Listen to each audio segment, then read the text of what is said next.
المعهد الحصري القنطري، وسنتكلم كثير ممكن عن التعريف بالمعنى، خاصة التشجيع للجداد، للطلاب الجداد، التشجيع لهم. فليتفضل مشكورا.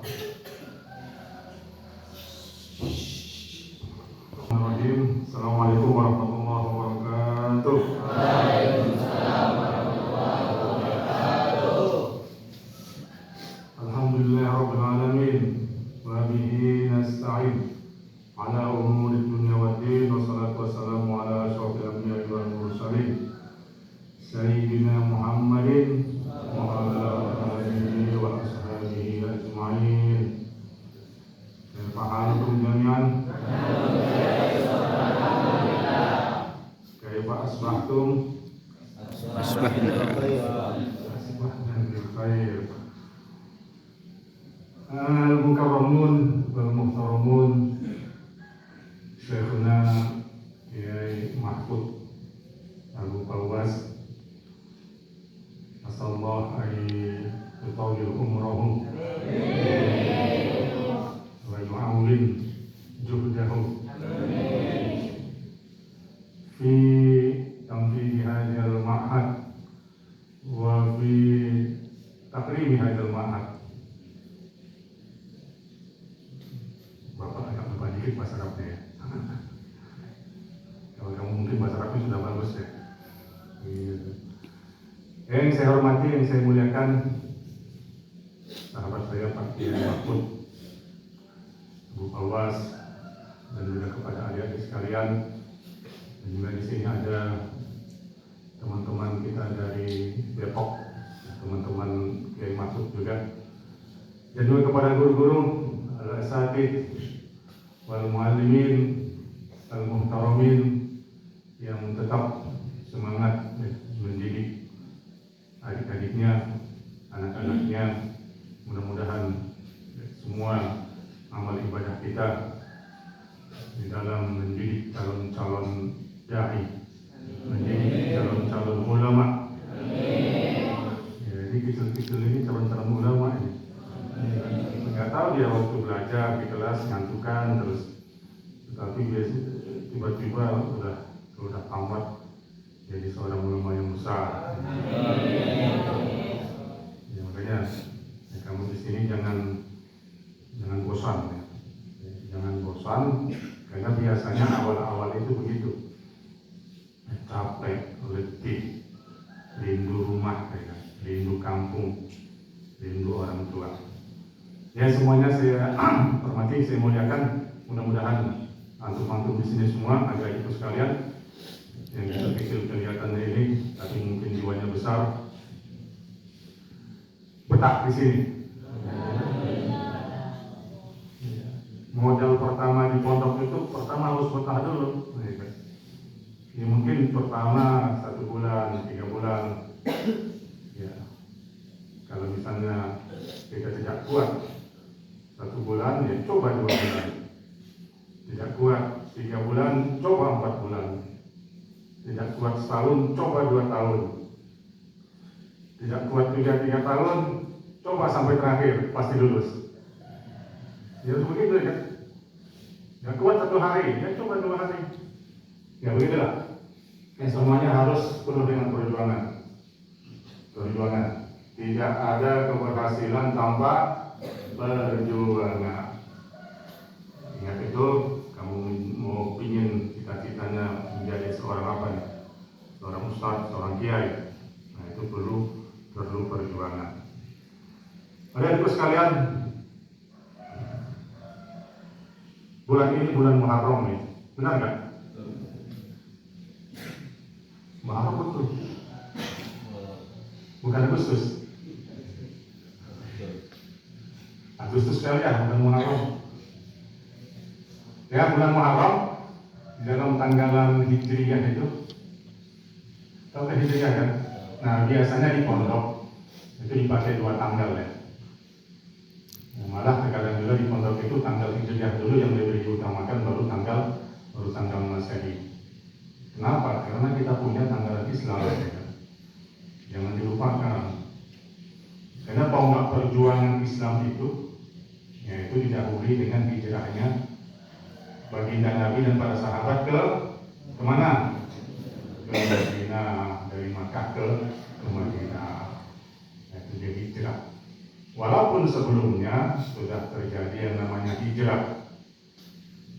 Sebelum hijrahnya Nabi dan para sahabat dari Makkah ke Madinah telah didahului ada beberapa kali hijrah.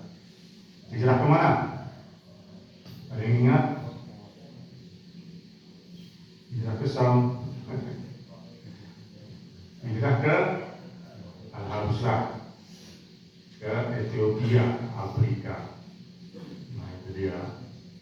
2 kali hijrah ke Ethiopia itu, yang ketiga ini hijrahnya ke Madinah. Nah, disitulah tonggak perjuangan umat Islam.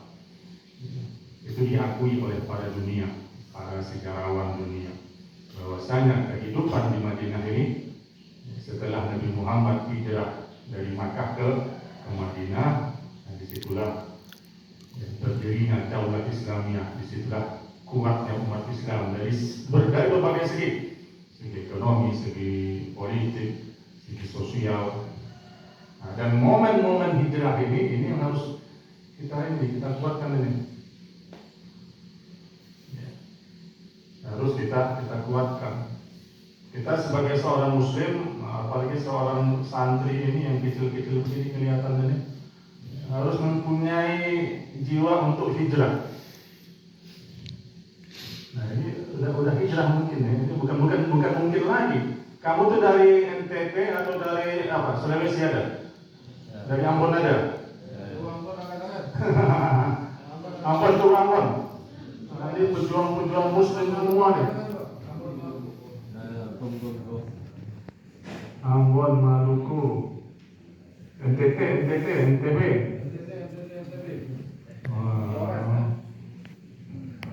Nah ini orang-orang dari timur sana itu kuat mental, kuat psikologisnya, kuat spiritualnya. Nah, hijrah ini ya sama juga dengan merantau. Merantau itu ya hijrah. Anak-anak kecil dari kampung-kampung ini yang mungkin di kampungnya ingin lebih baik dalam belajarnya. Kemana kita? Pesantren. Ayo pesantren mana? Kan mahal. Nah, itu hijrah itu. Hijrah itu sama juga dengan merantau, tetapi merantau yang konotasinya untuk kebaikan. Jangan kita merantau dari sini nanti, merantau kemana kita ya? Kita ke Jakarta aja. Kenapa Jakarta? Di sana banyak hiburan. Saya bosan di pesantren melulu. Saya mau ke Jakarta, ada paman saya di sana. Di mana rumahnya? Dekat dengan Ancol. Supaya bisa dapat ikan Ancol. Nah, misalnya itu bukan hijrah itu. Merantau juga namanya, tapi bukan hijrah. Wa may yuhajir fi sabilillah yajid fil ardi murawaman katsira wa sa'a. Itu Allah Subhanahu wa taala berfirman itu. A'udzubillahi minasyaitonir rajim. Wa may yuhajir fi sabilillah yajid fil ardi murawaman katsira wa sa'a. Barang siapa yang berhijrah di jalan Allah, ibaratnya barang siapa yang merantau untuk kebaikan, bisa pilih kan untuk kebaikan di jalan Allah. Kamu kan merantau dari Ambon ke sini kan untuk apa nih kamu merantau ke sini? Hei, orang Ambon, kamu ke sini mau ngapain nih? Mau santai-santai aja? Atau kalian di rumah dimarahin terus sama orang tuanya? Wa yuhajir fi sabilillah, barang siapa yang merantau untuk di jalan Allah, untuk mencari ridho Allah, untuk menuntut ilmu. Nah, ini. Karena saya merasakan ya, Bapak merasakan bagaimana merantau dulu. Ya, SD, SMP sudah merantau ke pesantren, tapi pesantren yang Sumatera Utara ya. Siapa di sini Sumatera? Dulu ada yang waktu saya di sini. Udah bulan, udah tamat ya. Bagaimana kesedihan kita? Sedih yang baru-baru ini. Yang biasa di rumah dikelonin sama orang tuanya, apa-apa disiapin ya kan. Di sini terasa ya, harus harus mandiri. Apa itu mandiri? Mandi sambil berdiri. Kalau mandi sambil duduk apa namanya? Ya, harus mandiri, itulah salah satu keunggulan pesantren yang tidak bisa ditandingi oleh non pesantren, yaitu mendidik kamu ini menjadi mandiri. Ya. Kalau anak-anak di rumah itu ya semuanya disiapin. Kamu di sini terasa, karena sebagai seorang pejuang itu nanti, seorang pemimpin itu harus mandiri, nggak boleh cengeng. Jangan baru sini 1 hari 2 hari nangis dulu, ada yang nangis dulu yang baru ya, banyaknya. Tapi nggak apa-apa, di awal nggak apa-apa. Makanya saya bilang tadi, bapak bilang tadi, nggak betah 1 hari, coba 2 hari. Jangan langsung pulang. Pakai ngapun, pakai saya nggak betah nih, udah 5 hari di sini. Coba 10 hari. Itu pasti akan betah. Nggak betah setahun, masih juga nggak betah juga. Coba 2 tahun. Nggak betah 2 tahun, coba 3 tahun, akhirnya tamat. Husnul khotimah, begitu caranya ya. Ini yang nggak betah ini. Kasih tahu kawannya yang senior ini, kamu nggak betah ya? Udah coba besok aja 2 hari. Besok udah pulang lagi, udah coba deh 5 hari lagi pulangnya. Nggak betah juga 5 hari lagi, coba 10 hari dan begitu seterusnya. Itu caranya supaya kita betah. Yang merantau berhijrah ini harus dimiliki setiap orang Islam, bukan kamu aja. Kita ini sebagai seorang guru, sebagai seorang pimpinan juga. Nah, itu harus mempunyai jiwa pindah. Hijrah ini apa sih hijrah? Pindah atau berubah, ya kan? Hijrah ini ada 2 konotasi. Hijrah tempat dan hijrah keadaan, hijrah mental. Nah, tadi hijrah tempat itu merantau. Kita tidak mempunyai misalnya ya di Depok kerjaan masih lontang-lantung ya. Ya, ini teman-teman saya Depok ini ya lontang-lantung, misalnya masih sulit mencari kerjaan di Depok cuma mancing dulu ya kan. Yang istrinya marah-marah dulu, wah kapan ini ada kerjaan ini.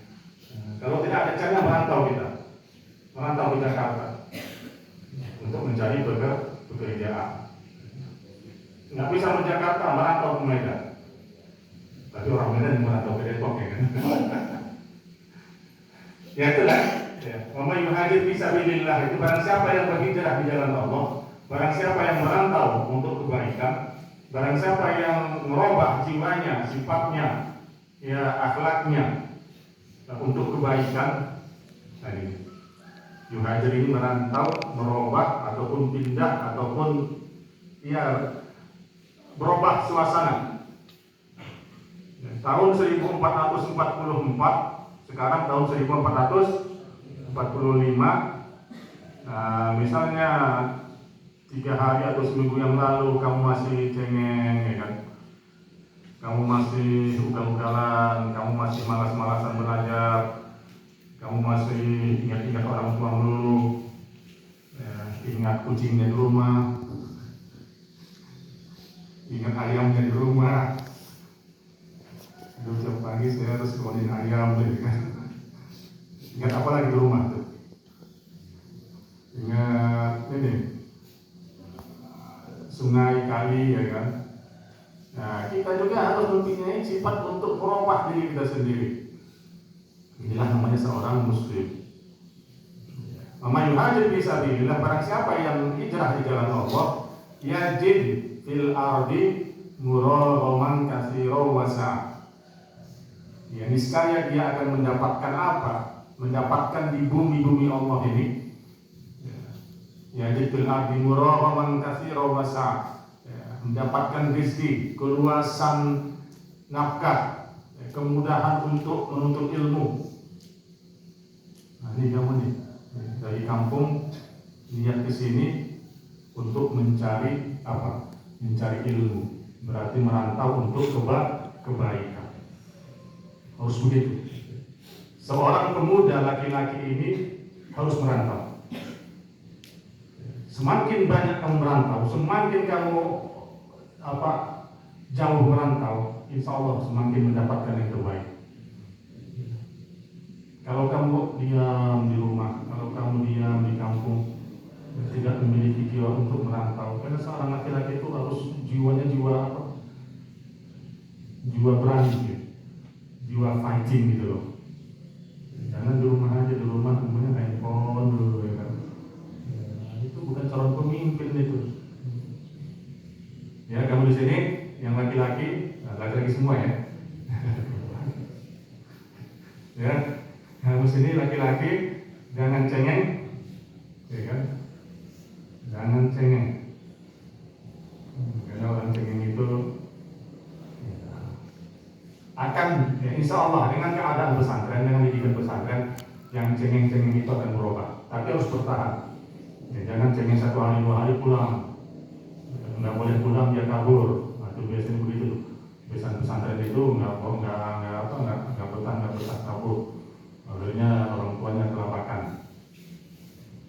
Dan dia juga belum tentu tahu jalannya ya kan.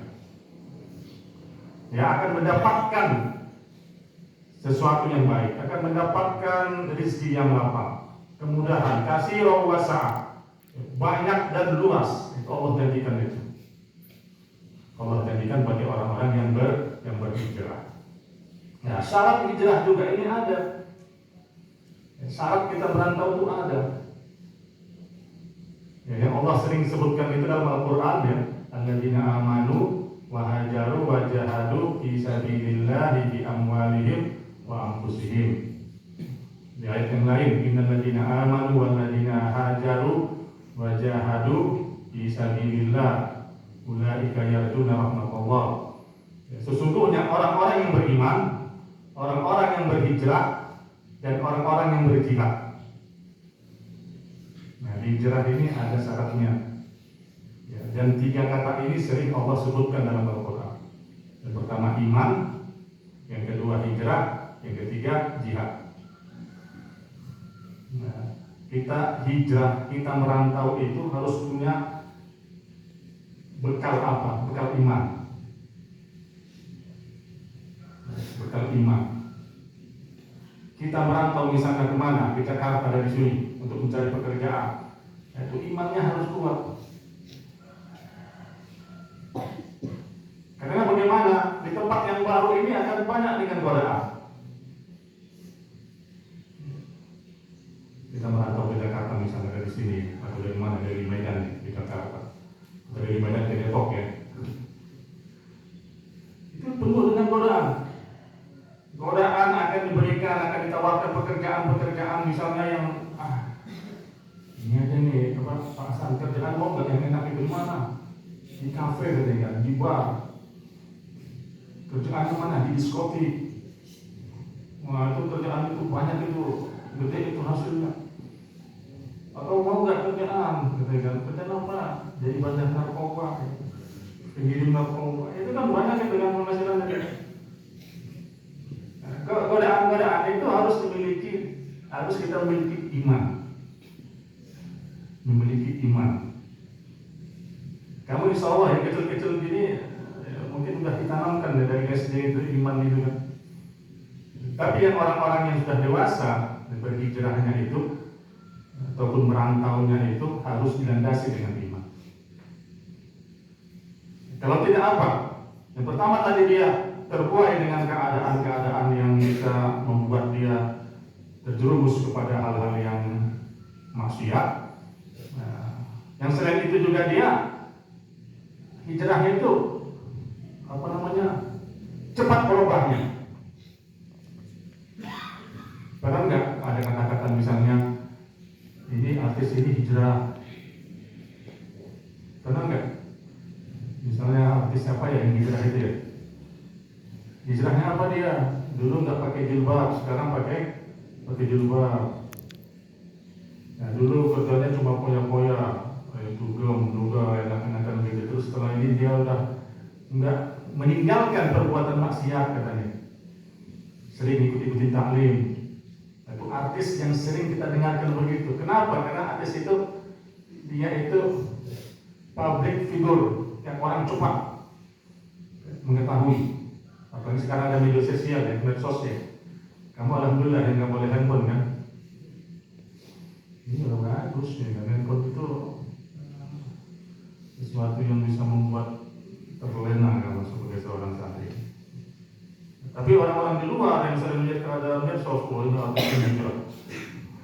Dulu dia pakai jilbab, dulu dia nggak pakai jilbab, sekarang pakai jilbab. Nah, karena keimanannya kurang kuat, berubah lagi gitu loh. Apa namanya, kembali lagi ke asalnya.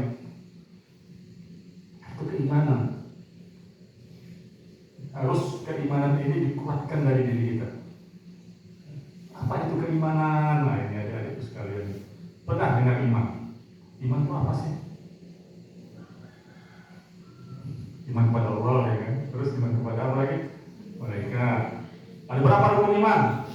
6. Iman kepada Allah, terus cepat. Iman kepada malaikat, iman kepada kitab, iman kepada Rasul, iman kepada akhirat, iman kepada takdir dan qadar. Itu 6 itu cuma dasarnya, jangan salah. Yang tadi disebut sama Pak Kiai tadi, man kana yu'minu billah wal yawmil akhir falyukrim dhaifahu. Barang siapa yang beriman, apa artinya? Kepada Allah dan kepada hari akhirat, maka hendaklah dia memuliakan tamunya. Nah, itu tanda-tanda iman juga. Berarti kan di luar dari yang tadi kan? Ya kan di luar tadi kan, dari iman kepada Allah, malaikat, Rasul, kitab, hari kiamat, qadar dan qadar. Ya, itu cabang-cabang iman namanya.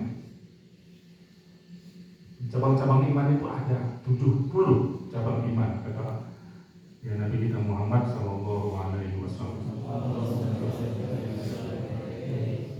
Khususnya yang dalam Al-Quran itu disebutkan ya ayyuhalladzina amanu. Apa artinya ya ayyuhalladzina amanu? Orang-orang yang beriman. Nah, berarti kalau Allah menyuruh orang yang beriman, itu adalah tanda-tanda keimanan. Ya ayyuhalladzina amanu kutiba alaikumusiyam. Wahai orang yang beriman, diwajibkan atas kamu berpuasa. Nah, ada nggak rukun iman berpuasa?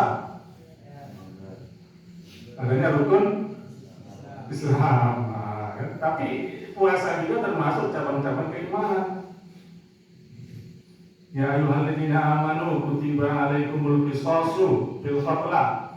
Apa artinya? Wahai orang yang beriman, diwajibkan kepada kamu hukum qisas di dalam pembunuhan. Nah, kita percaya dengan hukum qisas, kita mau menerima hukum qisas, itu tanda-tanda keimanan. Orang yang membantah hukum qisas, tahu hukum qisas? Jangan-jangan di sini hukum qisas ada yang tanya gitu. Hukum qisas itu, halo adik-adikku sekalian, mengantuk. Hukum qisas, ingat nih. Hukum qisas kalau kamu membunuh seseorang, apa hukumannya? Dibunuh lagi. Ya, tidak bunuh orang ini namanya. Nah, biasanya karena stres bunuh orang ya kan. Melukai seseorang, dilukai lagi. Ya, itu hukum qisas. Itu juga tanda-tanda keimanan. La yu'minu ahadukum hatta yuhibba. Apa hadisnya? La yu'minu ahadukum hatta yuhibba li akhihi ma yuhibbu li nafsihi. Tidak sempurna iman seseorang sehingga dia mencintai saudaranya seperti dia mencintai dirinya sendiri. Nah, ini nih, di pondok ini. Ingat, di pondok jangan pelit. Ada yang pelit ya nih? Dapat kiriman ini, kiriman barang, kiriman makanan, simpan di lemari sendirian, dimakan sendirian ya. Ada nggak di sini begitu? Nggak ada ya. Di pondok yang lain banyak ya. Bagi, ya, bagi. Ini mendidik Anda tuh dari sekarang, Anda tuh punya kamu ini jiwa untuk sosial. sosial gitu. Tetapi juga yang dibagi juga saling bagi gitu kan. Dapat kiriman apa? Kalau dulu ibaratnya kiriman paket ya kan. Karena mungkin dulu ya kita di pondok ini ya, Pak Wandi, nah itu makanan agak sulit. Terus sekarang makanan alhamdulillah di pondok-pondok di mana sekarang makanan banyak enak. Yang dulu saya tuh merasakan mungkin sembako dulu itu ya, makanannya kurang banget gitu enaknya. Lalunya ya orang tua kita suruh. Dan dulu juga nyuruhnya nggak semudah sekarang. Ya, harus kirim surat dulu ya kan. Dari Jawa Timur ke Medan itu sampainya 3 hari suratnya. Ya, Bapak, Ibu, tolong kirimin makanan dong. Kenapa? Di sini makanan cuma tahu tempe.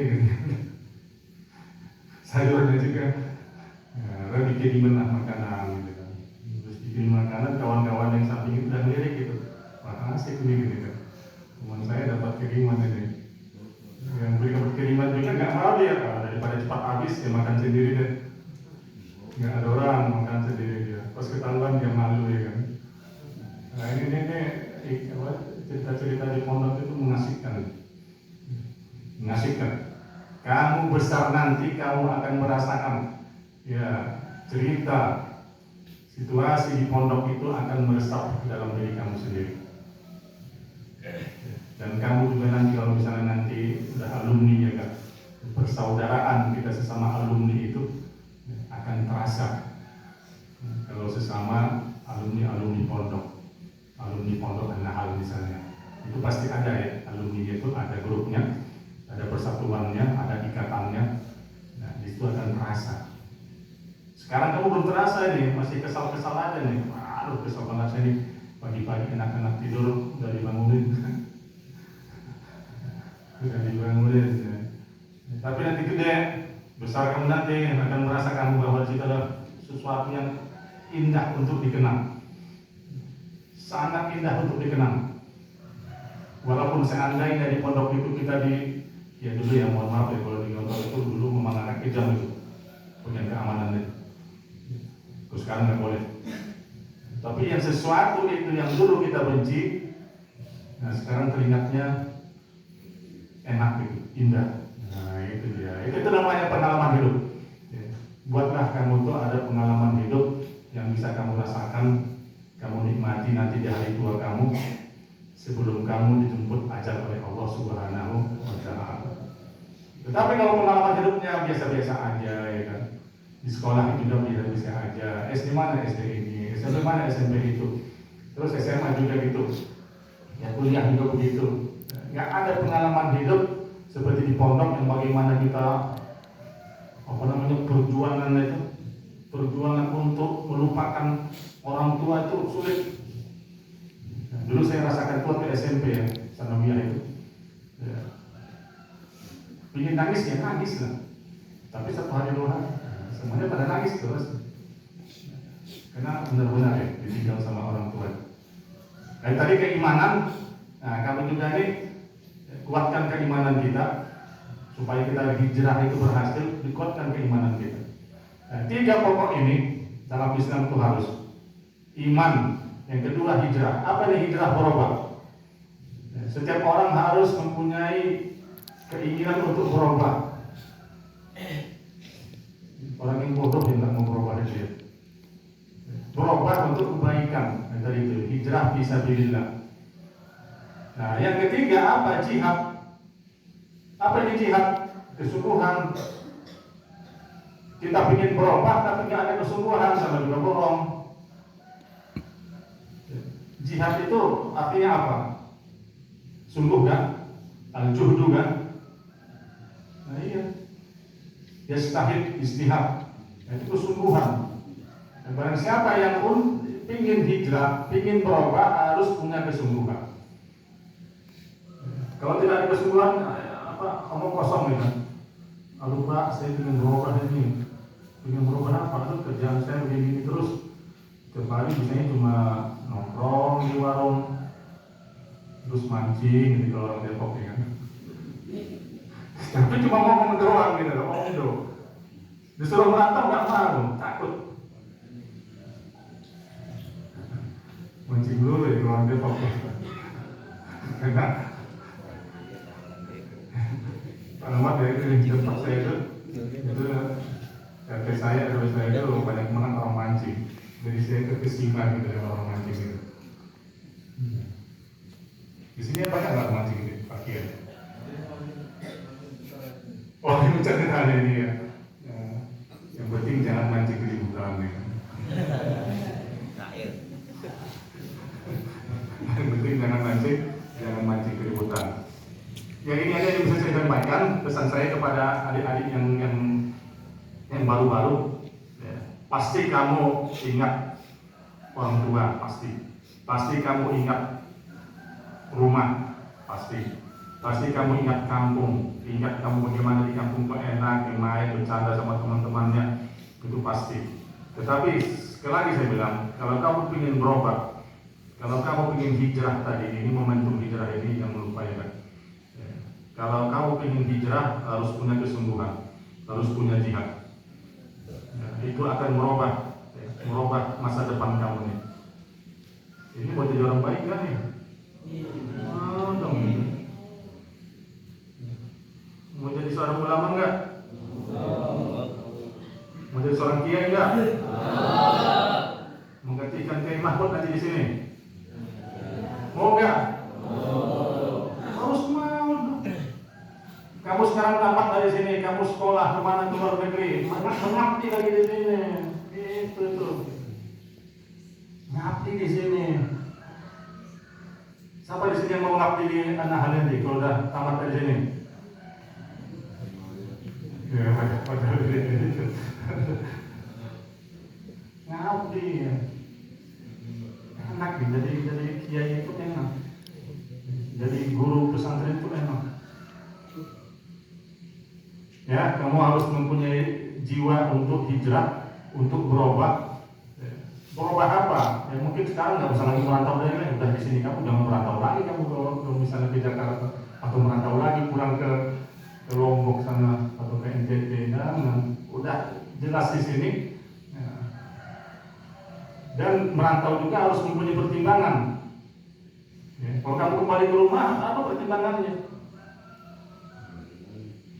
Misalnya yang tidak betah misalnya, aduh saya merantau lagi Pak, saya mau hijrah lagi kemana, ke rumah pulang balik, ya itu nggak ada pertimbangan yang benar.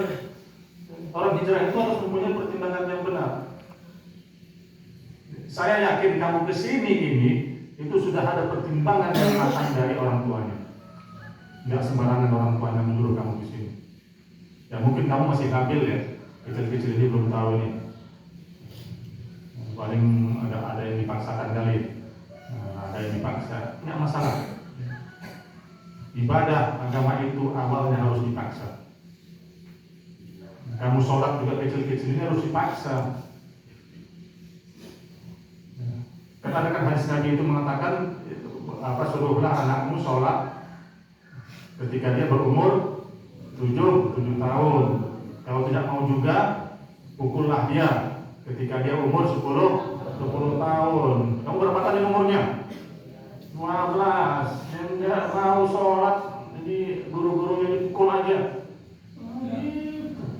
Siap katanya. Pukul. Kamu yang dipukul juga jangan marah, terima, itu pendidikan. Nggak bakal mati orang yang dipukul sama bagian keamanan. Nah, itu. Tapi juga sekarang ya harus jelas ya, jangan ada salah pukul. Pukul dengan sajadah ya. Nah, dipukul kita itu, kita yang dipukul, kita akan memiliki mental untuk menghadapi orang. Kita bukan menjadi orang yang cengeng. Ya, saya rasakan itu, ya ini pengalaman sedikit. Ya, saya rasakan bagaimana dulu saya di pondok itu dipukul gampar-gampar itu kita tegar. Atau nggak tegar? Tegar rutin, tegar. Iya, kamu salah, benar kakak, saya salah. Kamu sampai hukum, silakan. Begitu. Mungkin awalnya enggak. Kalau kali sekali kan, itu udah 2 tahun misalnya itu, pukul biarin. Yang penting saya di sini betah, gitu kan. Yang penting saya tamat, dalam waktu tamat. Apapun dipukul sama keamanan silakan. Nah, jadi jiwa kita itu apa? Berani gitu loh. Jangan nanti dipukul sama bagian guru, aduh, saya pulang deh, aduh, ini kejam banget di pesantren tadi nanti. Ini nggak manusiawi ini. Itu jadi laki-laki cemen gitu loh. Itu jadi laki-laki cemen, tau gak cemen? Apa cemen ini? Ya, semuanya yang akan kamu rasakan di pondok itu adalah pendidikan. Semua yang kamu rasakan di pondok ini adalah pendidikan, bukan cuma belajar di sekolah itu. Kamu tidur, pendidikan. Kamu bagaimana diawasi sama Kiai Mahmud, itu pendidikan. Kamu bagaimana jalan dari kamar ke sini, bagaimana dari matamu, sedang juga kamu orangnya ini kan, ya menghargai kamu, itu pendidikan. Pendidikan yang akan membentuk ya, pribadi-pribadi yang kelihatannya apa nih, culun-culun ini. Tahu nggak culun? Apa culun itu? Kelihatannya apa namanya itu? Nah, ya. Jadi cuma bercandaan, tetapi kamu orangnya yang paling top, paling hebat. Jadi saya dibandingkan dengan anak pondok sama anak non pondok itu jauh. Ya. Saya sering ngomong di sini, bersyukurlah kamu bisa sekolah di pesantren. Bisa sekolah di pesantren. Tetap harus berjuang. Ya, paling enggak tadi itu nggak betah 1 hari, usahakan 2 hari. Nggak betah sebulan, usahakan 2 bulan. Ya, nggak betah setahun, usahakan 3 tahun, 2 tahun, dan sampai kamu tambah. Nah, ini yang bisa saya sampaikan. Terima kasih sekali lagi kepada Kiai Mahmud dan yang lainnya. Tetap semangat.